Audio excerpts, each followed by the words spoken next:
حامدن و مصلیًا اما بعد اللہم صلی علی محمد وعلی آل محمد۔ غیر کی آنکھوں کا تنکا تجھ کو آتا ہے نظر۔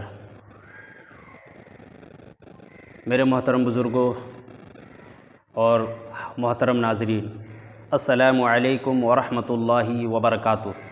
اللہ کی ذات سے امید ہے آپ سب لوگ خیر و عافیت سے ہوں گے۔ اللہ تعالیٰ آپ لوگوں کو خوش رکھے اور ہر پریشانی سے حفاظت فرمائے، آمین۔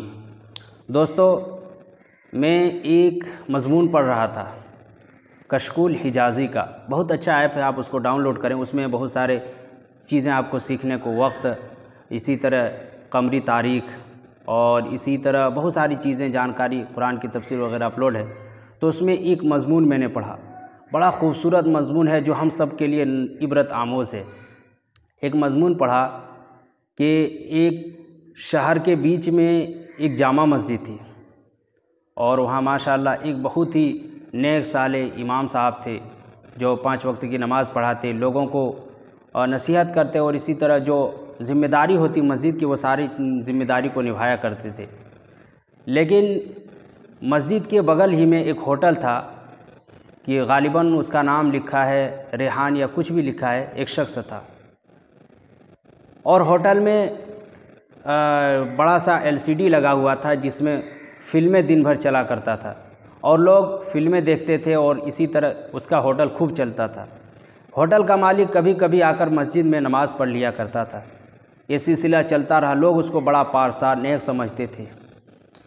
ایک دن کیا ہوا، امام صاحب نے سوچا کہ بغل میں چائے کی دکان ہے، ہوٹل ہے، چلو آج ہم ہوٹل سے چائے پی کر آتے ہیں۔ امام صاحب چلے گئے، ٹی وی چل رہی تھی، LCD چل رہی تھی۔ امام صاحب بڑے نیک صالح تھے، چنانچہ ان کا مشغلہ یہ تھا کہ جب مسجد میں رہتے تھے تو غالباً وہ اکثر کتابوں کا مطالعہ کیا کرتے تھے اور اسی طرح جو ان کا کام ہوتا تھا بہت ایمانداری سے ادا کیا کرتے تھے۔ اب آج امام صاحب جب ہوٹل پر آئے تو دیکھتے کیا ہے LCD لگا ہوا۔ امام صاحب نے کہا جب ہوٹل پر آ ہی گئے تو لو ایک کپ چائے پی لیتے ہیں۔ اس کے بعد امام صاحب اسی اثنا میں بیٹھے، اپنی کتاب کو لیے اور ایک کونے میں جا کر مطالعہ کرنے لگے۔ ایک کپ چائے منگوائی، لوگوں نے چائے لا کر دی۔ اب جب امام صاحب وہاں سے چائے پی کر واپس آئے، نمازیوں میں یہ ہلہ ہو گیا کہ امام صاحب تو بہت غلط آدمی ہیں کہ وہ ہوٹل میں جا کر ٹی وی LCD دیکھتے ہیں اور نہ جانے کیسے کیسے وہاں جاتے ہیں چائے کے بہانے اور وہاں جا کر LCD دیکھتے ہیں۔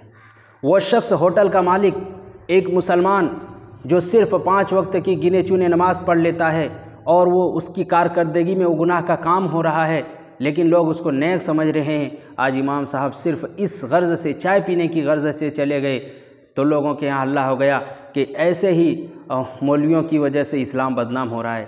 میرے بھائیو، آج ہماری بھی حال یہی ہے کہ آج ہم تھوڑا سا کسی کے اوپر، تھوڑا سا اگر کوئی نیک نیت سے بھی کہیں جاتا ہے کچھ کام کرنے اور کوئی ایسی شبہ کی جگہ دیکھ لیتا ہے تو تہمت لگانا شروع کر دیتے ہیں۔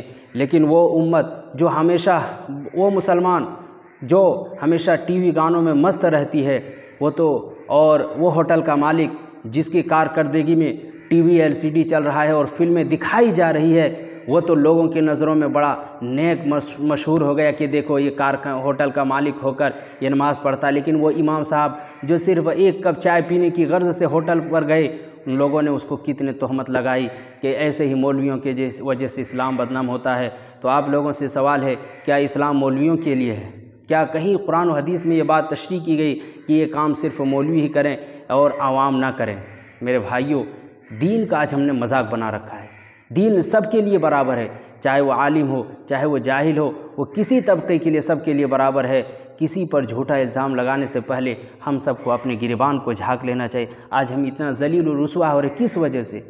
آج ہم دوسرے کے اوپر نہ جانے کیسے طعنہ زنی کرتے ہیں، خود ہم گناہ کو گناہ نہیں سمجھتے ہیں۔ حدیث میں آتا ہے کہ گناہ کے 3 ہی درجے ہیں۔ پہلا درجہ ہے کہ اگر آپ کے اندر طاقت ہے تو ہاتھ سے اس گناہ کو روک دو۔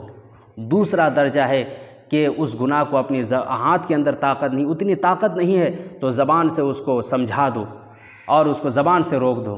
اگر آپ کے اندر اتنی بھی طاقت نہیں ہے تو دل میں برا سمجھو۔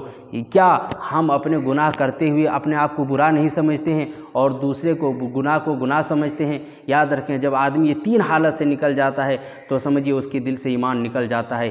یہ تینوں حالت میں سے ایک حالت ہونا ضروری ہے، اور پہلا درجہ ہے کہ ہاتھ سے روکنا، دوسرا درجہ ہے زبان سے کہنا، اور تیسرا درجہ کیا ہے؟ دل سے برا ماننا۔ اگر گناہ کو گناہ بھی نہیں مانیں گے تو پھر آپ کے دل میں ایمان نہیں رہے گا۔ اس لیے توجہ دینے کی ضرورت ہے، ہم دوسروں کے عیب جوئی نہ کرتے ہوئے اپنے گریبان میں ہاتھ ڈالیں۔